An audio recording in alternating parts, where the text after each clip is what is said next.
The Dave Hooker Show. A presentation of Off the Hook Sports.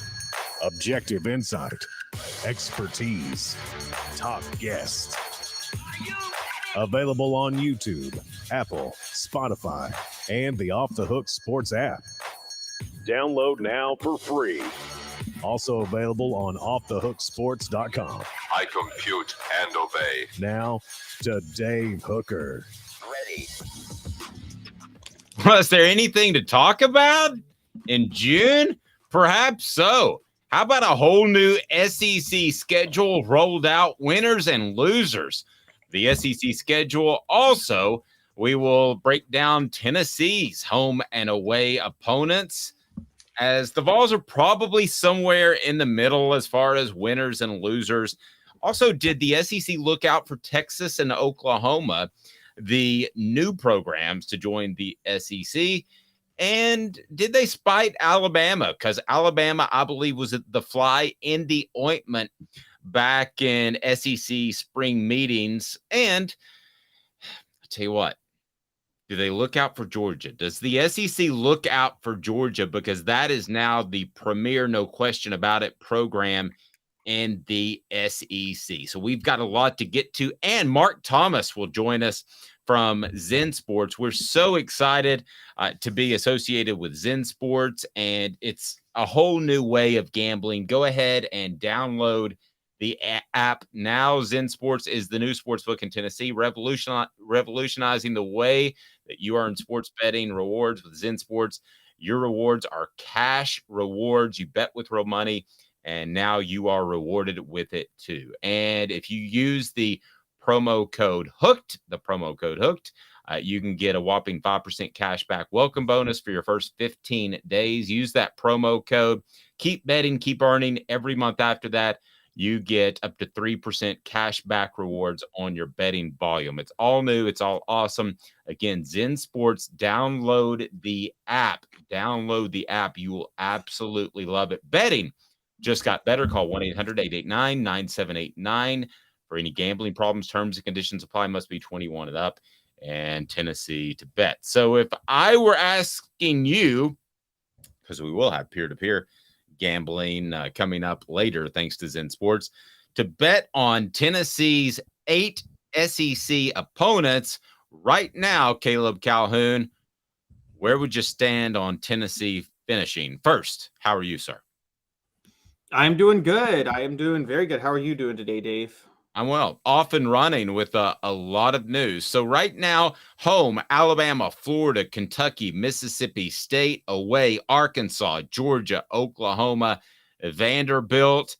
Let me ask you, where would you put the over-under if we were placing an over-under on those 8 games? Your thoughts? I'd set the over-under at 6.5. 6.5. That's my move. Yes, 6.5. And I think Tennessee fans should be thrilled with the schedule. I mean, absolutely thrilled. So let's think about what was going to happen here.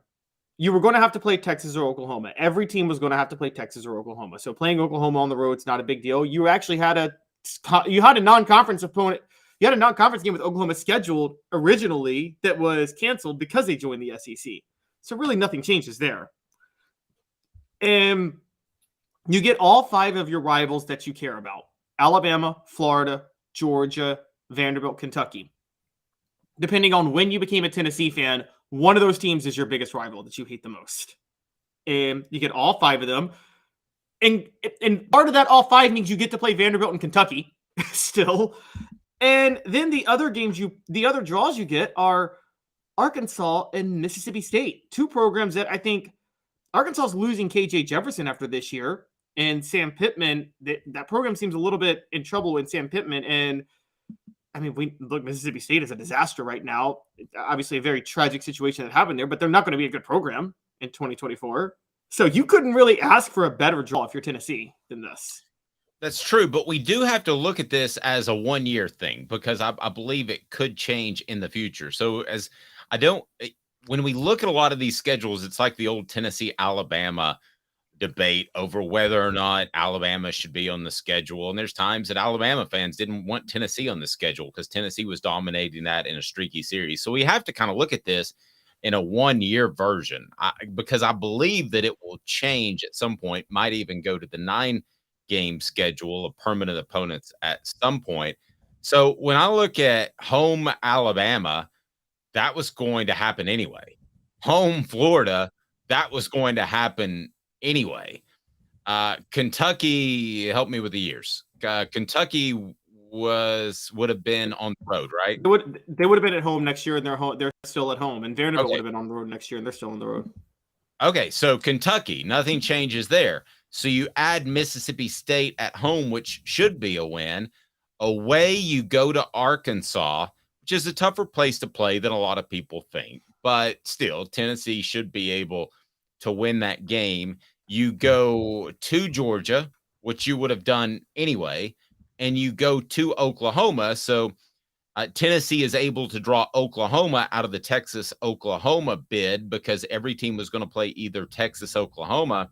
And I'm not sold on Steve Sarkisian right now at Texas. I'm not sold on that program, but I'm more sold on it than Oklahoma with Brent Venables, who I think is kind of stumbling along trying to find his head coaching sea legs. And I just don't know how it could have gone better. You add Oklahoma essentially is your road game.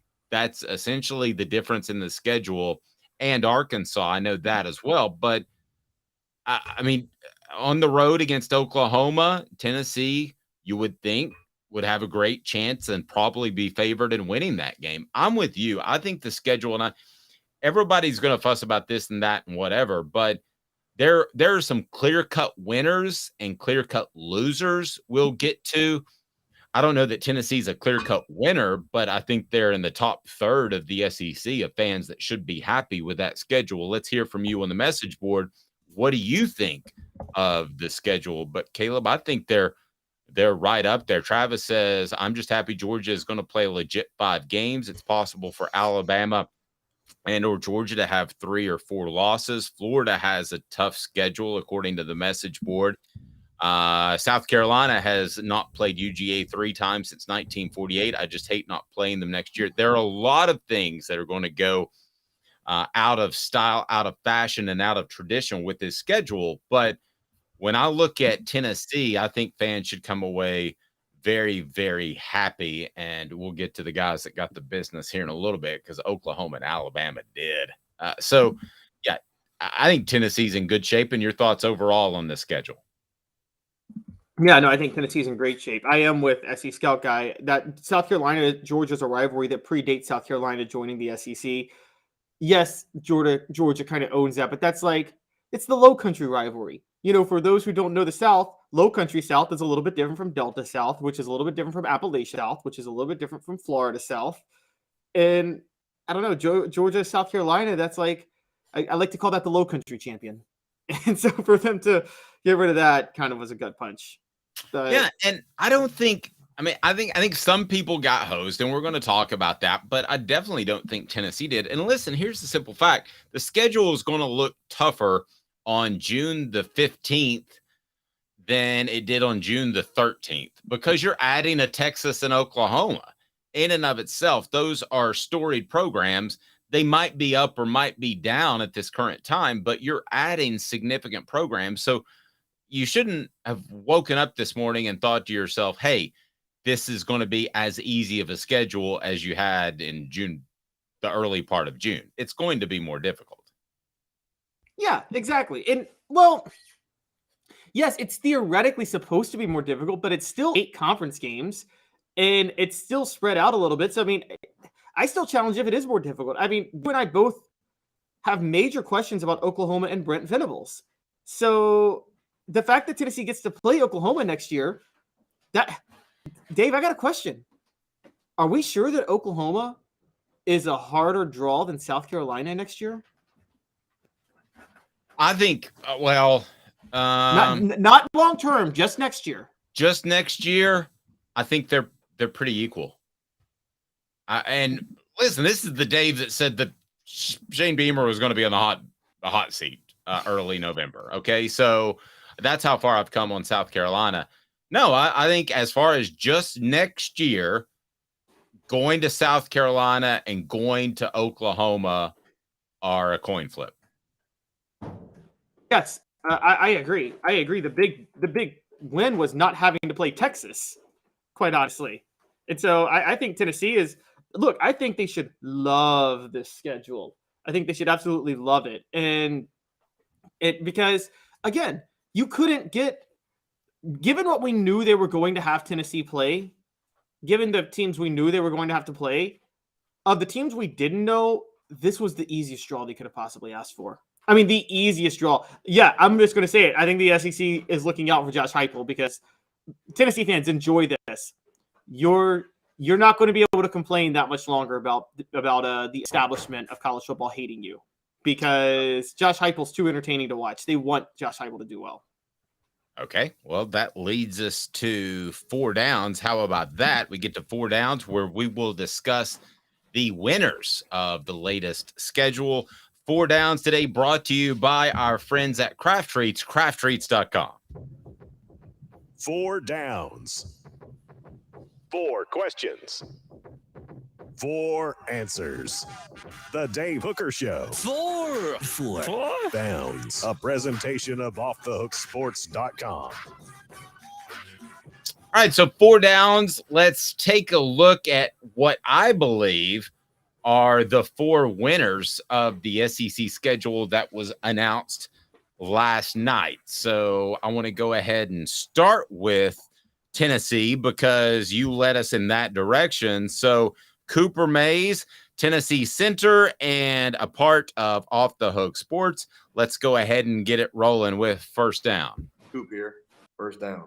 Did the SEC look out for Tennessee? Because if Tennessee's better as a football program, the SEC and college football is better. Do you think they looked out for Tennessee, or is this just how it felt? That's first down.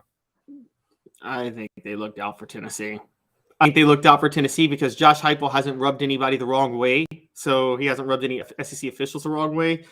The college football world needs Tennessee to be good. And most importantly, Tennessee's fun to watch. I mean, being fun to watch matters. Okay, we used to talk about anybody watch the NBA Finals would agree with you. Exactly. There's a reason that Jokic gets snubbed a lot of times. He's the best player in the NBA by far. He ain't the most fun player to watch. No, he is not a highlight reel at all. And Dave, you know this covering when all the SEC teams got snubbed in different ways in the 90s, Florida was the one SEC team that was a Mia darling. They got all the love. Why? Because Spurrier's offenses were fun to watch, and Spurrier himself was fun to interview. That's true. But a lot of Alabama fans in the 90s thought that Tennessee got the better end of several deals because Roy Kramer lived in Maryville, and he was the SEC commissioner back then. So I don't know that I believe it back then. I do believe, though, that the SEC wants Tennessee to be good. And you can take that as you want. I know we've got fans from other schools, but I believe that. Let's go to second down. Coop, what do we got? Cooper Mays here, second down. Thanks, Coop. Did the SEC look out for Georgia? Georgia at home will play Auburn, Florida, Mississippi State, Tennessee away, Alabama, Kentucky, Ole Miss, and Texas. Did they look out, the SEC office, for the preeminent program in college football at this moment?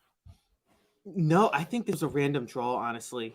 I do. I don't think they have an incentive to look out for Georgia. The SEC is loaded with teams that are going to be fine next year. They don't need Georgia or them. I think it just happened that way. And also, we talk about fun to watch versus not fun to watch. Georgia's the anti-Tennessee. They're dominant, but they're not fun, and they're not dominant in a fun way. They are the most boring dominant team, the way Alabama was in the early 2010s. You don't want that if you're SEC or college football. Yeah, with road games to Alabama and Texas, I don't think they looked out for them. I would still have them as a winner, though. In this, would you agree that they're a winner? Yeah, yes, they're absolutely a winner. I mean, they are the winner. Nobody got a better draw than Georgia, even with the road games to Alabama and Texas. But you don't. Okay, but it's funny you don't think it was orchestrated. Why? Yeah. Okay, I don't think it was orchestrated because, look, I think I think there are 3 premier teams long-term. There are 4 premier long-term teams in the SEC right now, Dave. I think the 4 premier teams are Georgia, Alabama, LSU, and Tennessee. If you're one of those premier teams, it gets hard to get a hard draw because you can't play yourself. Fair point. Fair point. Before we get to third down, I remind you, support our sponsors, crafttreats.com. They have the chill pills with the CBD derivative for your pet, the best pet treats you can find on the internet. And with the CBD derivatives, they can help your pet with arthritis, anxiety, or digestive issues. And crafttreats.com is fantastic. Not only the chill pills with CBD, they've got other products as well. Your pet will be happy that you went to crafttreats.com. Use the promo code OFFTHEHOOK to get 20% off. Off the Hook, 20% off. Support our sponsors. We greatly appreciate that. Third down, Caleb Calhoun and Cooper Mays. What do you got? Tennessee center Cooper Mays here.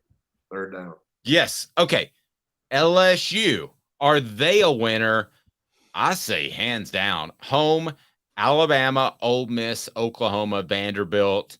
So they get Oklahoma at home. That's the big change in the schedule. Away, Arkansas, Florida, South Carolina, Texas A&M. I don't know if they're going to be a winner in 2025 and beyond, because Texas A&M could fire Jimbo Fisher, and A&M could end up being really good because of the money and the talent level in that state. But same thing for Florida, I could say that as well. But when I look at LSU for 2024, I think they're a big winner in this thing. Florida's trying to find themselves. They should beat Arkansas. I think they're a more talented team than South Carolina. Texas A&M is really trying to find themselves.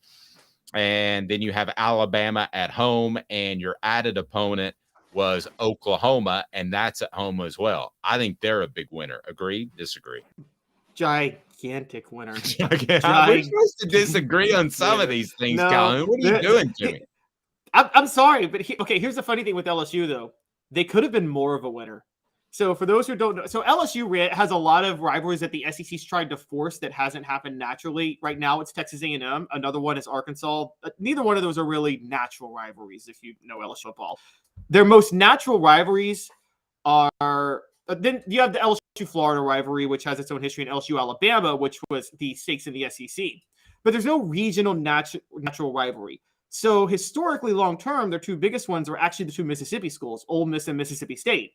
Because, as you know, Dave, that southwestern part of the original SEC, Louisiana and Mississippi, that border is very interchangeable. The culture is very, very similar right around there along the Gulf Coast. And they lost Mississippi State, which would have been an easy game, and they picked up, I think, probably South Carolina in Mississippi State's place. So it could have been easier. Before we get to fourth down, the first comment that I've seen, at least from Top Troop, I do not want to hear anything about these other teams having an easy patch of the championship. Why not us? Go Vols. So I think maybe unlike some people who like to gripe on Twitter, that Top Troop sees it as we do, and that is Tennessee got a fantastic draw. Let's go to fourth down. Cooper Mays, what down again, sir? All SEC center Cooper Mays here. Fourth down. Thank you, Coop. Fourth down is this: Texas A&M, home, Arkansas, LSU, Missouri, and Texas away, Auburn, Florida, Mississippi State, South Carolina. I don't know that it says anything about the future of Jimbo Fisher or the Aggies, but I think Texas A&M is a winner. You? Yes, but they're not the biggest winner in Texas. But yes, they're a winner. Okay, here we go then. So fourth down, I'm changing it on the fly. Who is the biggest winner in Texas? What about that for an audible, Coop? Do you like that? Cooper Mays here. Hit like and subscribe.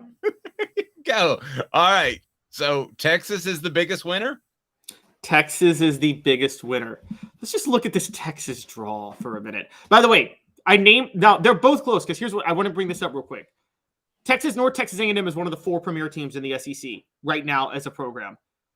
You know how lucky those 2 schools are to only play 1 premier program each? Texas plays Georgia, and Texas A&M plays LSU. Those are the only premier programs either of them plays. which is hilarious. They both avoid Alabama. They both avoid Tennessee. But Texas is getting Georgia at home. They're also getting Florida, Kentucky, Mississippi State, Arkansas, Vanderbilt, Texas A&M, and Oklahoma on the road. Literally outside of Georgia, I think every one of those programs, the only program that may not fire their coach in 2024 is Kentucky. It's true. Yeah. All right. I mean, this is like giddy fun. Have you thought about this? I mean, Caleb, is there a way? I don't think you can do this, but the NFL does it, a schedule reveal. The NFL's goal about 10 years ago, maybe before that, was to have an event each and every month. And they've pretty much done that, whether it's guys reporting for OTAs or whatever. So the SEC, we've seen, that's why they moved SEC Media Days up to July, the middle of July. And I think it's fallen into place too with early signing periods and all that and transfers. And now June is a recruiting month. But is there a way that the SEC could put together a schedule reveal in mid-June each and every year? Or they have, I guess they have to set it, right? Well, once they do the 3-6 format, which me and you are very confident they're going to get to eventually, even if they couldn't this year, you're going to know who they're playing on a year-over-year basis. I know, but this is fun. Okay, and the NFL does set the dates, so the SEC could set the dates in June. They could be like, we're going to do the scheduling reveal in June. And I mean, I think that would be fun. And also when they go to ESPN next year, locked in with ESPN, they could do they could reveal like one set TV game is already set. The time is already set for one game every week of the year. Okay. All right. Losers. Let's get to losers right now. And that's part of today's tough question. Who lost in the SEC schedule reveal? Today's tough question brought to you by our friends at Vassy Lawn and Garden. Man alive, it is worth the drive. Today's tough question. Take a side. Take a stand. The Dave Hooker Show, a presentation of offthehooksports.com. Who's the biggest loser? Caleb Calhoun. I've got my 4 that I want to go through, but we didn't share at our 3:30 a.m. production meeting who is the biggest loser of this group. And let me hear from the message board. What do you got? Biggest losers, Caleb Calhoun? My biggest loser by far actually is Florida. Florida got a brutal draw, man. I mean, I know everybody, yes, I know people want to say Bama. Bama got a brutal draw. The reason Florida got a more brutal draw is because Bama's a premier program. So again, Bama can't play themselves. But you know who can play Bama? Is Florida. And they don't play Bama, but they got Georgia and Tennessee on the road and LSU at home. So they got 3 of the 4 premier programs they have to play. So we shared a comment. D says Bama got hammered, and I definitely want to get to that because they did. To me, Alabama got hammered the most, and I think the SEC clearly was out to spite Alabama, depending on who you ask. And we had Jimmy Himes on that said he thought that Alabama was a part of the fly in the ointment that precluded the 9-game schedule. I think that they were more than that. I think they were the impetus behind that. And depending on who you ask, some people agree with me, some people agree with Jimmy. And I mean, Jimmy's reporting is fantastic, not questioning that at all. But I just think if that never happens, if Nick Saban never says, I don't like this 9-game schedule, or I've got a problem, whatever, I don't think the boulder starts rolling down the hill as it did in SEC spring meetings. So I'm going to go with Alabama as the biggest loser. And I think that the SEC did in some way spite Alabama. So you've got home Auburn, Georgia, Missouri, South Carolina, away LSU, Oklahoma, Tennessee, Vanderbilt. So essentially, Alabama plays the 3 teams in Tennessee, LSU, and Georgia that it did not want to play with the 9-game schedule. That's not an accident. That's not an accident, Caleb. No, not. Plus, they have to play Auburn, of course, regularly. And the one thing I'll say is they did get the better draw of the Texas-Oklahoma crowd because they got to play Oklahoma, and I think Texas is tougher. And Vanderbilt is still on that schedule, as is Missouri. But yeah, no, this was a group. Now, the more I think about it, I bring up the premier teams. You know how hard it is to play 3 premier teams when you're one of the premier teams? That means you played all the other three. That's right. That's right. And, Auburn's going to be better, and they get up for that game. But and that'll be usually go ahead. That'll be Hugh Freeze's second year. Look, I do not like Hugh Freeze. I think very, very, very, very lowly of him. But he's going to do a good job there. In 2024, they're going to be good. Yeah, and Alabama usually handles Auburn at home, but you're right. Hugh Freeze the second year, so we were thinking along the same lines. Usually that's a closer game. When Alabama's really good and Auburn's not so good, it's usually a close game on the Plains, but it's not a close game in Tuscaloosa. I don't think that matters because it's Hugh Freeze's second year, so I'm with you. I would still have Florida as my as one of my biggest losers. You mentioned that home: Kentucky, LSU, Ole Miss, Texas A&M, away Georgia, Mississippi State, Tennessee, and Texas. I'm just looking at that. Those 8 teams, they will be underdogs in one. They'll be underdogs: Georgia, Tennessee, Texas, LSU at home. Possibly, depending on whatever transfers Lane Kiffin brings in that year, Ole Miss at home. They will definitely, though, be underdogs of 4 of those 8 games. Oh, easily. I don't know whether or not to set the over-under at 4.5 or 3.5 for Florida next year for SEC wins. And I mean, 4.5 in 2024. 4.5, I think you easily bet the under, but 3.5, I'll set it at 3.5 because 4.5, I think you bet under. 3.5, I'm not so sure you bet the over. Honestly. All right. South Carolina to me is another loser in the draw. Home, LSU, Ole Miss. Again, Ole Miss is going to be the X factor as long as Lane Kiffin is riding the transfer train, which he's going to continue to do. Missouri's nothing great. Texas A&M, you would think, would get something figured out or have a new coach. I don't know. Those are the home games. Away, Alabama, Kentucky, Oklahoma, and Vanderbilt. So I wasn't, if I'm South Carolina fan, I'm not crazy about that draw. You?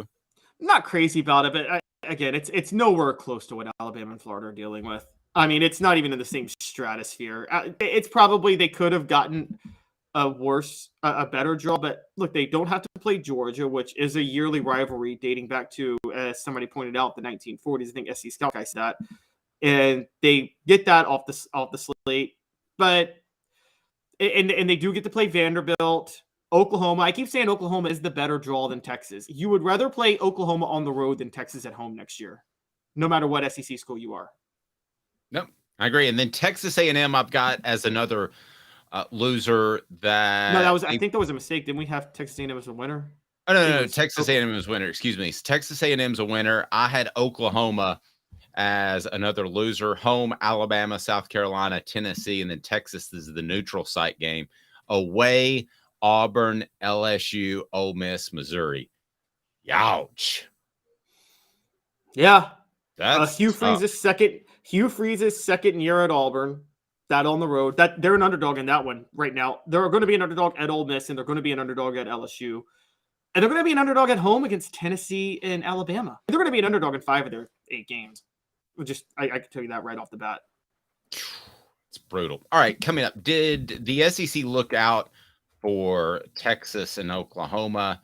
We'll get into that. Also, I want to remind you that we'll get to Joey Halzle leaving Tennessee and not getting a lot of respect. No, not leaving Tennessee, getting promoted and not getting a lot of respect. Don't want to get called breaking news here.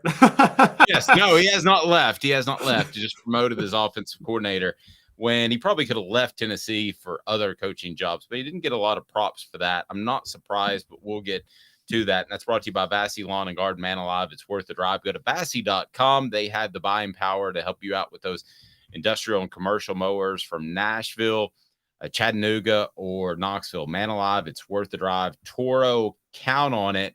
2 minutes. Did the SEC look out for the other teams that are joining the conference, which of course would be Oklahoma and Texas? 2 minutes, and we'll be back with you. Off the Hook Sports with Caleb Calhoun. I'm Dave Hooker.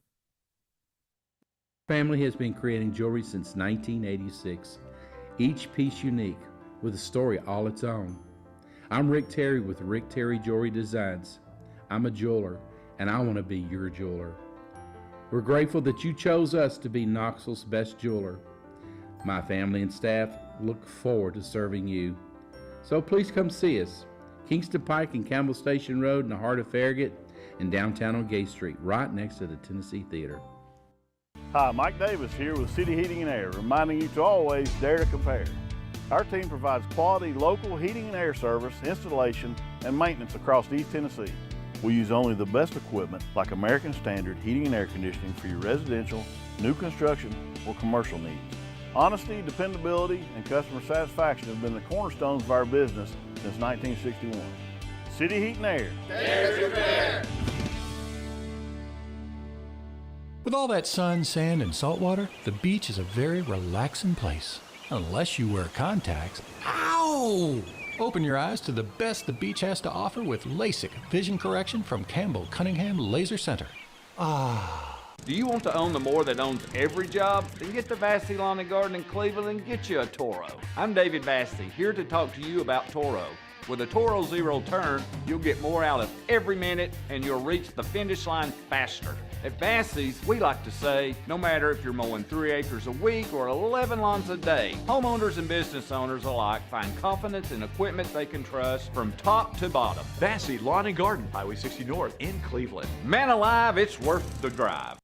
These mountains hold and defend a spirit far better than moonshine.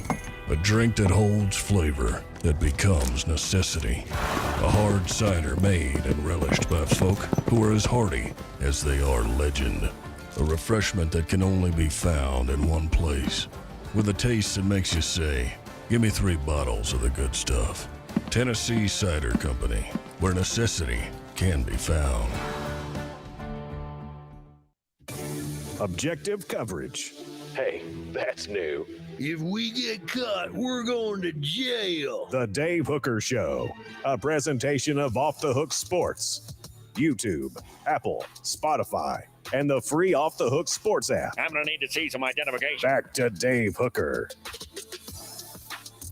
So we're going to get to Joey Halzle and what the national media thinks of Josh Heupel promoting him to offensive coordinator. I will go ahead and tell you before we get into it deep that it's not going to be an overwhelming response. I can promise you that, because hiring from within doesn't have a big splash, and that's just a fact. That's essentially where you are. But first, I want to get to the topic at hand, and that is the schedule coming out. So I ask you this question. Did the SEC look out for Texas and Oklahoma? Yeah, when you have a party, when you have a get-together, and you have new people that join your circle of friends, you make sure they're comfortable, you bring them into the fold and introduce them to everyone. Did the SEC look out for Texas and Oklahoma? Oklahoma home has Alabama, South Carolina, Tennessee, and the neutral site game at Texas. Oklahoma away, Auburn, LSU, Ole Miss, Missouri. Texas home, Georgia, Florida, Kentucky, Mississippi State. Road, Texas A&M, Arkansas, Vanderbilt, and then Oklahoma in Dallas. Did the SEC look out for Texas and Oklahoma, or should they have? Certainly didn't look out for Oklahoma, but they looked they certainly did look out for Texas. I think they'd look out for Texas. I think there's a few things that go into this. Again, part of it is coaching. Brett Venables is, even if he gets the program going, is not going to have it's not going to be a fun program as a defensive minded coach. Whereas I think a lot of the college football world and the SEC world and a lot of people we know, Dave, really want Steve Sarkisian to do well. There's just a lot of joy in that. Plus there's the Arch Manning factor. They want Arch Manning to be successful. And so I think I could have seen them looking out for Texas. But it's clear they didn't look out for Oklahoma. I mean, heck, Texas is one of Oklahoma's home games this year, and it's in Dallas. Yes. Why do you think that people want Steve Sarkisian to do well? It's because he had a little bump in the road back at Southern California? Yeah, I think the bump in the road, and it seems like he's very well respected in the college football coaching circles. I think a lot of people in the coaching circles have a lot of respect for him, and because of that, he's almost like the anti-Lane Kiffin to a lot of people. that is the offensive mind, but maybe more likable. I think there's a lot of coaches that are there, at least a dozen, if not 2 dozen, that hope that he fails miserably. Really? Because I think they want his gig. Well, I think yes, that's Urban Meyer. right. But I think it's more than Urban Meyer. I think there might be a Lane Kiffin out there that would be very interested. I think there are some other guys that would be interested. Hey, it's Texas. And I'm not saying Josh Heupel would be interested, but if Texas came to him and said, you've mastered the NIL and you have more NIL money at Texas, again, I think Josh Heupel is very committed to Tennessee. I think almost every coach would listen. Nick Saban, during his great run at Alabama, listened, and they offered him $100 million for 10 years, way before Jimbo Fisher got that deal. So I think there are a lot of coaches that would like to see Steve Sarkisian stumble. I think there are probably a half dozen coaches that hope he's the Jeremy Pruitt. What do I mean by that?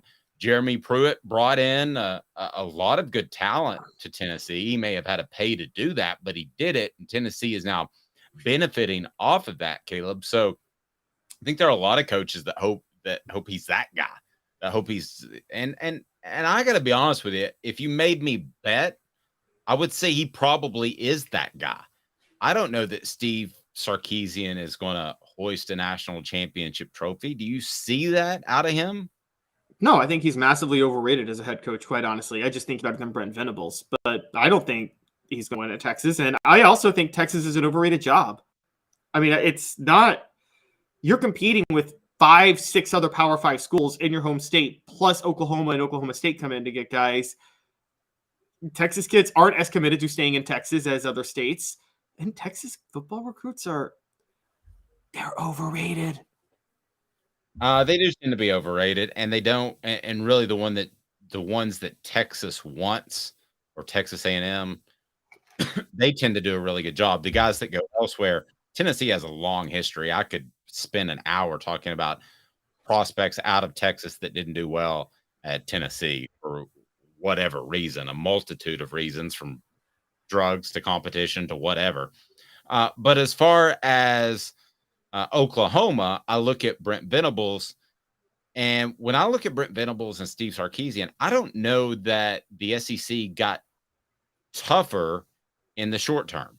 It got better. It got more notoriety by adding 2 very storied programs. But is it really any tougher than it was before Texas and Oklahoma were announced? As of 2024, 2025, 2026, the 3 years that they'll be in the conference, is it that much tougher, really? Not when you're still playing 8 conference games. No. I mean, and also factoring in, here, let's ask the real question. The SEC's been doing 8 conference games since 1992, when the conference is split to 12 teams. Is the SEC any tougher than the last time it was at 12 teams? Not just 14, but is it any tougher than it was before it added Missouri and Texas A&M? I would argue it might be a little worse right now than it was back in 2011. Yeah, that's fair. I mean, you love the notoriety. If you're the SEC, you love the fact that you brought in 2 programs that combined have more panache than UCLA and Southern California, which the Big Ten brought up. But at the end of the day, I would, if you brought in Southern Cal and UCLA, to me, that is a greater challenge short term than Texas and Oklahoma because of Lincoln Riley. Now, that may not be the case. Chip Kelly. That may not be the case 5-10 years from now. But right now, I think they're a tougher matchup, those 2 programs, than Texas and Oklahoma.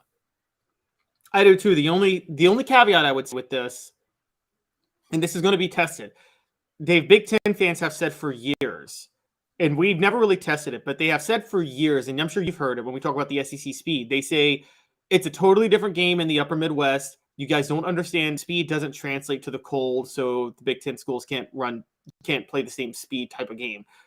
We're going to find that out very quickly with USC playing at Michigan or playing at Ohio State or playing at these Midwestern schools. If what the Big Ten has said for so long is true, that speed slows down in the cold. Nope. Absolutely. I agree with that. It's time for today's tough question. We're going to go a little bit off script, but I want to throw this at you and get your thoughts. Today's tough question is right now, and it's brought to you by Andy Mason, AndyMasonRealEstate.com. Today's tough question. Take a side. Take a stand. The Dave Hooker Show, a presentation of OffTheHookSports.com. All right, your thoughts on the message board. When we are sitting down having this discussion 10 years from now, who will be the bigger rival? Will it be Oklahoma or will it be Texas? I ask you. I'm not going to say they're rivals because they already have. Tennessee has more rivals than any school I know. They've got Alabama, Vanderbilt, Georgia. Kentucky thinks they're a rival. I mean, they have a ton of, quote, rivals. But when I look at this edition, I think Oklahoma, because of the Heupel tie, might, and the fact that they played a couple times and you've done the checkerboard stuff kind of like Oklahoma, I think that Oklahoma actually will be the bigger rival over the UT schools, which I know is a big deal to a lot of people. I think the Oklahoma thing has a lot of excitement to it, maybe more so than Texas right now. Am I off base on that? Yeah, it has more excitement now. So over the next 10 years, assuming Oklahoma gets its act together, which they may or may not do, Oklahoma is going to be the bigger rival. But over the course of 50 years, I mean, you know, great rivalries are like 50, 60, 70 years old. I don't know if Oklahoma can outdo Texas. Think about it this way. I came up in the 90s. I barely remembered Alabama being the rival. I remember Florida. I remember Florida being Tennessee's biggest rival. And I mean, I remember being a kid thinking like, this is how it's going to be forever. Tennessee, Florida is it. And now Tennessee, Florida, I mean, we're not going to be that shocked when Florida comes off the schedule on a regular basis in 2 years.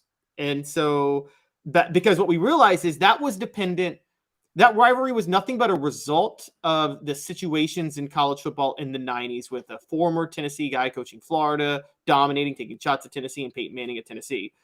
So those factors made it a rivalry, but it's not a rivalry. That what we're talking about with Oklahoma is it's dependent on one thing, Josh Heupel staying at Tennessee or not going to Oklahoma. Well, and the other thing with these rivalries or series that is exciting, and I don't know that they'll become rivals, but you have a guy named Arch Manning at Texas. And don't think that if he's the starter in 2024, that's going to be brought up each and every time that Tennessee and Texas play into the future. So I mean, that is exciting to me. I assume at some point they would play and that he would be the starter. And you have the Heupel thing at Oklahoma. You have some great storylines. I don't know if they'll become rivals, but short term, you got great storylines. Yeah, amazing storyline short term. And that's another one. That's something that you're right might actually make UT or Texas the bigger rivalry short term than even Oklahoma is because Arch Manning. Tennessee got lucky in the early 2000s. They never had to play Eli Manning when Eli was at Ole Miss. And had they had to, they would have had to see Peyton Manning show up in rooting for Ole Miss, which would have been a really big gut punch to them. The way it was to Ole Miss fans when Arch and Olivia had to show up in Memphis in 1996 and root for Tennessee against Ole Miss when Peyton Manning was at Tennessee. That's pretty good. And do we know what's happening after 2024? We really have no idea. Tennessee could be at Texas or Tennessee could be hosting Texas, right? In 2025? Yeah, we have no idea. We don't even know what type of we don't know if the SEC is going to we don't know if this is going to be where the SEC stays at. Look, there's still a lot of talk. I don't know if you guys know about there's a lot. If you listen to Florida State Twitter and if you listen to Florida State media, they're convinced they're going to be in the SEC in 2 years. They are thoroughly convinced that it's happening. Interesting. So do either of these become rivals do either of these surpass Florida, Alabama, for the older people out there, 70 plus, Vanderbilt as rivals? I mean, if Tennessee doesn't play Florida every year, which is a possibility. Oh, yeah, that rivalry's over. Tennessee's not going to play Florida every year. That's done. It's so unfortunate. Yeah. So do they supplant Florida? Do either of these supplant Florida as a rival? Do they even supplant Kentucky as a pseudo rival? Where do they fall in the pecking order? One of them could become on a tier with Florida as a pseudo rival, we would say. Tennessee's 2 yearly rivals that are going to be most important to keep are Vanderbilt and Alabama. That's the ones that the SEC has to keep 2. They're keeping those 2. If they pick a third, it's either going to be Kentucky or South Carolina. It'll be one of those 2. So Alabama is the one that, look, they played over 100 times. They first met in 1901. The 2 most prestigious programs in the SEC. That's going to be the one that they have to keep. That's probably the 3rd or 4th most protected rivalry in the SEC. There's Auburn, Alabama, Florida, Georgia, Tennessee, Alabama, and Ole Miss, Mississippi State, and Texas and Oklahoma. I'm just saying that however you figure out this schedule, if you have permanent opponents or however that works out, if you kept Tennessee and Texas together for long enough, talking 8 to 10 years, you would make that a rivalry. Oh, absolutely you would. Yeah, I don't think there's any question. By the way, the biggest rivalry in the SEC, we all know, is Vanderbilt, Kentucky, right? It's huge. There's no stopping Vanderbilt, Kentucky. Jacob Warren, by the way, what do people need to do? Because it's a busy day and sometimes I forget to say it. What's up, everybody? This is Jacob Warren asking you to like, subscribe, and share. Dave needs this. Okay, so I'll ask you this. Who's most likely to be a rival? And it's brought to you by Andy Mason, AndyMasonRealEstate.com. AndyMasonRealEstate.com. There's no rivaling. Huh? See what I did there? Andy Mason. Yeah, that's pretty good. When it comes to real estate in East Tennessee, best prices, best service, go to AndyMasonRealEstate.com. You'll absolutely love Andy and what he can do for your family, save you thousands or tens of thousands of dollars on your real estate needs. AndyMasonRealEstate.com. So out of the 2, short-term, long-term, who's most likely to become a rival, Texas or Oklahoma to Tennessee? Well, there's 2 short terms. There's 10-year short term and short, like 3-year short term. I'm going 5 and 25. Those are my parameters for you. Okay, 5 years, I'll go Texas because Arch Manning will be gone in 5 years. So I'll go Texas. So I'm talking about within the next 5 years. Oh, sorry, next 5. I'm sorry. 5 years, I'll go Oklahoma because Arch Manning will be gone within the next 5 years. The Heupel Oklahoma storyline will not be gone within the next 5 years, particularly if Oklahoma comes calling one day to Heupel. Okay, I agree with that. So I'm going to go Oklahoma short term. In 25 years, will Texas, Tennessee be a rivalry? No, because they won't play each other every year. Neither of these is going to be rivalries. It's just Texas will be a bigger rivalry than Oklahoma, but Tennessee's not playing Texas every year unless college football changes and decides to do 15 regular season games a year, which, I mean, I'm fine with that. Let's do it. I mean, if you're going to push one, give me one rivalry right now. I guess A&M Texas, now that they're together again. So A&M Texas or A&M Oklahoma, that puts back to the old Southwest Conference days. So other than that, what other rivalry, if you're the SEC, would you like to see grow out of this new schedule, this new conference realignment? To me, they're going to try to get Texas. They're going to try to get A&M and LSU to grow. They've been trying to make that happen for a long time, and they're still working on that. So it's they're trying to make that happen the way Gretchen tried to make Fetch happen in Mean Girls. Okay, so love that movie. Do not remember any of their names. 2 minutes, and why Joey Halzle kind of got the short end of the stick, which is unfortunate because he's a darn good coach, but that happens when you promote from within. The top coaching additions in the SEC and beyond via a national publication. Give me 2 minutes. He's Caleb Calhoun. I'm Dave Hooker. And Craving Wings South North Shore location, where we've heard people say that you can get the best wings in East Tennessee. Pero ¿quién es este? El número 87, Jacob Warren. I'll just do 6 on my sauce 87, please. Imposible, señorita. Dale 6 más. Look at these wings. Perfectas, deliciosas, fantásticas. Man, I don't know what you're saying, but it sounds awesome. How do you say fresh, never frozen in Spanish? Frescas, nunca congeladas. Make your way to Craving Wings and get you 6 más. But what was funny about Kate is we were a full continuum of care at that time. We had detox, we had inpatient, we had outpatient. So we were doing a lot of the things that we do now. but now we just do them so much better. It's really a simple program, but we're complicated people.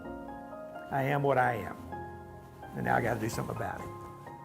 You can take your life back. Call Cadis today. Got cataracts? We can fix that. Never miss another moment. With a little help from Doctors Campbell, Cunningham, Taylor, and Hahn at cctis.com. Do you want to own the more that owns every job? Then get to Vassey Lawn and Garden in Cleveland and get you a Toro. I'm David Vassey, here to talk to you about Toro. With a Toro Zero Turn, you'll get more out of every minute and you'll reach the finish line faster. At Vassey's, we like to say, no matter if you're mowing 3 acres a week or 11 lawns a day, homeowners and business owners alike find confidence in equipment they can trust from top to bottom. Vassey Lawn and Garden, Highway 60 North in Cleveland. Man alive, it's worth the drive. Our family has been creating jewelry since 1986, each piece unique with a story all its own. I'm Rick Terry with Rick Terry Jewelry Designs. I'm a jeweler, and I want to be your jeweler. We're grateful that you chose us to be Knoxville's best jeweler. My family and staff look forward to serving you. So please come see us. Kingston Pike and Campbell Station Road in the heart of Farragut and downtown on Gay Street, right next to the Tennessee Theater. Who's this guy? Hello, wizard. The Dave Hooker Show, Who? a presentation of Off the Hook Sports, What? YouTube, Apple, Spotify, and the free Off the Hook Sports app. Back to Dave Hooker. My guy D's calling some of y'all out. Only 1 like so far. What gives? This is really good content. D, it's on me. I forget to say it. Hit the like button, the thumbs up button right now so we can bring more people in. I would greatly appreciate that. And why Joey Halzle kind of got snubbed a little bit. This upcoming segment brought to you by ZenSports. Go to ZenSports and download their app. And ZenSports, we're so happy to be partnered with them. They're the new sports book in Tennessee, revolutionizing the way that you earn sports betting rewards. They've got cash rewards. You bet with real money, and now you are rewarded with it too. You can get a 5% cashback welcome bonus for your first 15 days when you sign up with the code HOOKED. Use HOOKED. Don't forget that. Keep betting and keep earning every month after that 3% cashback rewards on your betting volume. The cash is back with ZenSports. Gambling problem? Call 1-800-889-9789. Terms and conditions apply. Must be 21 and over and in Tennessee to bet. So Joey Halzle gets promoted from within. I think it's a good sign for Tennessee's football program that they want to bring people up in the coaching staff. However, it doesn't get you a lot of love nationally. And there was an article recently about coaching additions and moves throughout the SEC and beyond. And Caleb, Joey Halzle didn't get much love. Your thoughts? Yes, so this was naming the 23 biggest impact hires in coaching by 247 Sports, just in general, 23 biggest impact hires. And it could be head coaches and assistants. Joey Halzle was left off. I think he was left off because a lot of people believe this is Josh Heupel's offense. So their thought process is things aren't going to change much with Joey Halzle in there. So it's not an impact, good or bad. So a few names he had on here from the SEC, just to give you guys a little bit of context. Liam Cohen at Kentucky.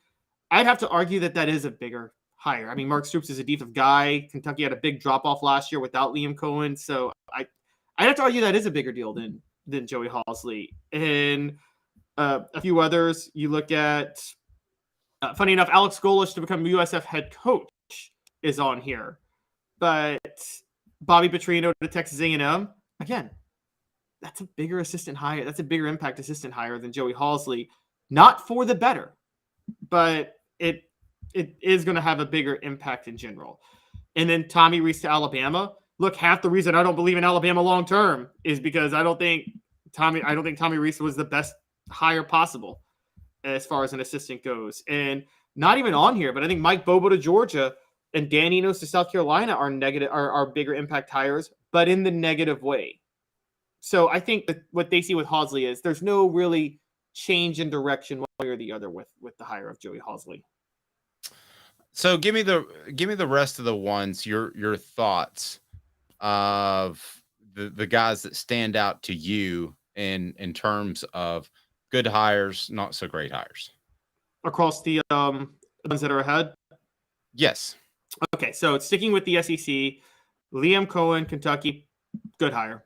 I think that's a good hire. They needed him back. He struggled a lot last year without him, even though Mel Kiper thought Will Levis was like a Heisman contender last year without. But that's beside the point. I think that's a good hire. But I'm sorry, Dan Enos was to Arkansas. Excuse me. Dan Enos to Arkansas, not a good hire. I think that's a bad hire. I think you're going to see Sam Pittman start to struggle even more with that hire. Mike Bobo to Georgia, it's a bad hire. I'm not even going to say not a good hire. That's a bad hire. From Todd Monken to Mike Bobo, massive drop off. Well, now you've gotten a little pushback on that, and I'm gonna say this about Bobo. They had a pretty good offense at Colorado State. Are we too easily dismissing Bobo because he is more of a traditional type of coach than maybe a Josh Heupel or a Sonny Dykes or a Lincoln Riley? I don't think so. I really don't. I think the offense at Colorado State was actually really, really overrated. If you look at the numbers, Jim McElwain's offense was much better when he was at Colorado State before Mike Bobo was hired to replace him. And so, I mean, we're talking, his first year there, I'm pulling it up. His first year there, they had the 58th offense, either the 28th offense, the 31st offense. 1 year they had the 108th ranked offense, and then the 71st offense. So they never had a top 25 offense at Colorado State. And I know it's more traditional, but when you're at that lower level, if you're an offensive mind, you should have a top 25 offense nationally. You just should. And so I really question Mike Bobo's abilities as a coach. And by the way, Mike Bobo was the offensive coordinator when Will Muschamp got fired. So there's that. No, I mean, I think Mike Bobo is a solid hire, but he's just not a spectacular hire. Oh, I think it's a bad hire. I'm bad altogether. Okay, bad altogether. Tennessee fans should love the fact that Georgia hired him. Yeah, and Travis points out, I see a picture of Michael Wayne with a shark. Yeah, I can't really ever get over that as well, which is a troubling image. I trust the shark to be an offensive coordinator over Mike Bobo. The actual shark or Michael Wayne? The actual shark. The actual shark. The actual shark. So with Joey Halzle, let's take a look at that hire for a second. We all kind of jump on board and say everything's going well. That sure, that's a great hire from within. It makes a lot of sense. But are we oversimplifying that at all, Caleb? Should Josh Heupel have gone outside of his sphere and looked for another coach that could add things to what Tennessee is currently doing? No, I don't think so. He knows his offense and he knows what he wants to run, and no one's caught up with it yet. He should just stick with it. And Josh Heupel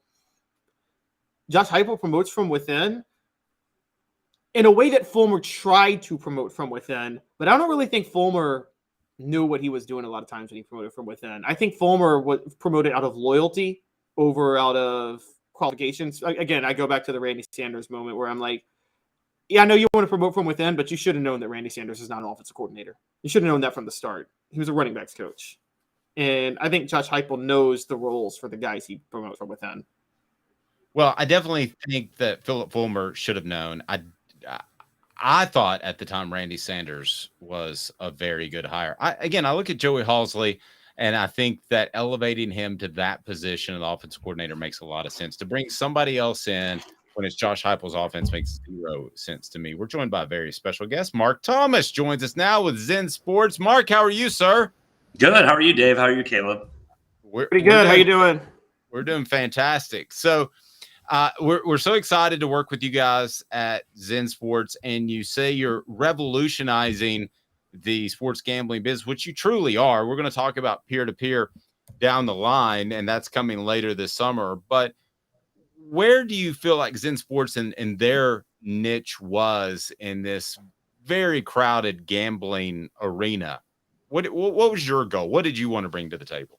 Right. So a few things. So first of all, if you look at a lot of the traditional sports betting operators that are out there, a lot of the technology stack and user experiences are really old. I mean, some of them are 15, 20, 25 years old. And a lot of this has just kind of been stuff bolted on top of stuff bolted on top of stuff bolted. And, from a customer perspective, a user experience perspective, that's just not ideal. And so, we built our product in the last few years. So, we have really fresh technology. We optimize for things like loading time and speed, et cetera. But that aside, I think the bigger opportunities here are, one, on the loyalty and reward side. So I think the way the industry is doing it right now with upfront bonuses and then not much thereafter is wrong. And we can talk more about how we're doing things. I think secondly, just the level of customer support and the frustrations that you see, for example, on Twitter or social media with customers not being able to get a hold of somebody for 2, 3, 4, 5 days, a support ticket that goes into some big black hole and never hear from them again. I think the whole shift in mindset for support in this industry needs to completely do a 180. And then lastly, while again, it's not ready or not been approved yet, technology-wise, it's ready. I think on the peer-to-peer and social side of things, I think there's a huge opportunity to fill in gaps where maybe traditional bookmakers may not either have appetite for providing certain bet types, may not, from a risk standpoint, be able to provide certain bet types. And then just from a social perspective, might not be as much fun as betting with friends or colleagues, or being able to create your own bets with your own odds and terms. So I think when you package all of those things together, better new refresher tech, loyalty rewards, customer support, and social / peer-to-peer types of betting, I think when you look at all those combined, I think that is the future, and that's what we're really trying to do. Mark Thomas of ZenSports. And Mark, also, you guys really focused on Tennessee. When I first started talking to you guys, I thought, this is nationwide, but you're focused on the state of Tennessee. Why? Well, so first of all, we are a smaller company. We are a startup, if you will. We're about 20 people. So we definitely are going up against some big Goliath type of operators and competitors that are, for the most part, worth many billions of dollars. So I think it's really important when you're early on to have laser focus. And if you look at, for example, companies like Uber or Airbnb, how they got started, they focused really on one market and just really making that happen and doing truly amazing in that one spot. And then there's certainly obviously opportunities for expansion after that. So instead of spreading ourselves too thin and try to go and do too much at one time, Tennessee is a top 10 sports betting market, in handle and revenue. It's been doing great ever since it launched a couple of years ago.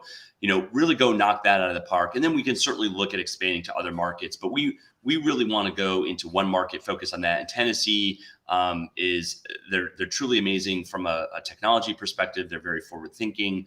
They want to work with startups like us. The Sports Wagering Advisory Council is very friendly and easy to work with. And as mentioned before, top 10 in revenue and handle. So you package that all up together, it really was the first state for us to go into. Nice.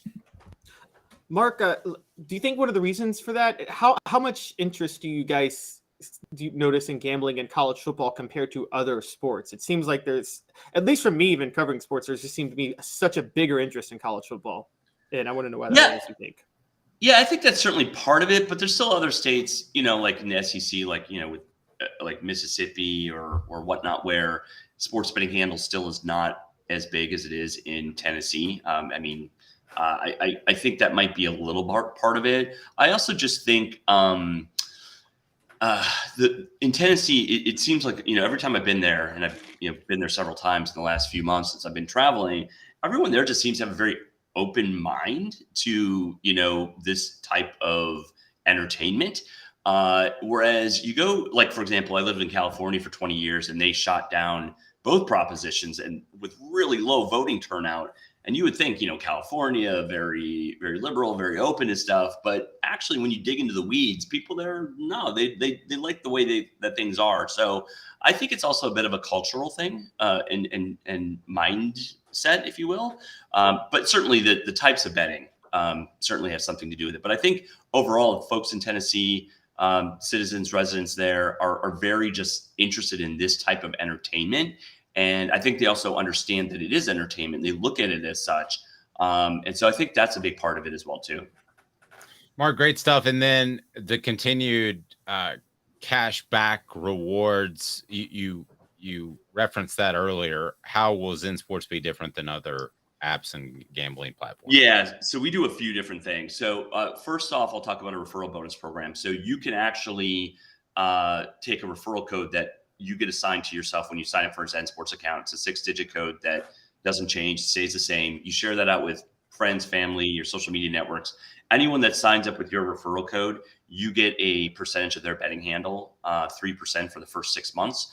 And they get a unlimited welcome bonus of 5% of their betting handle for the first 15 days.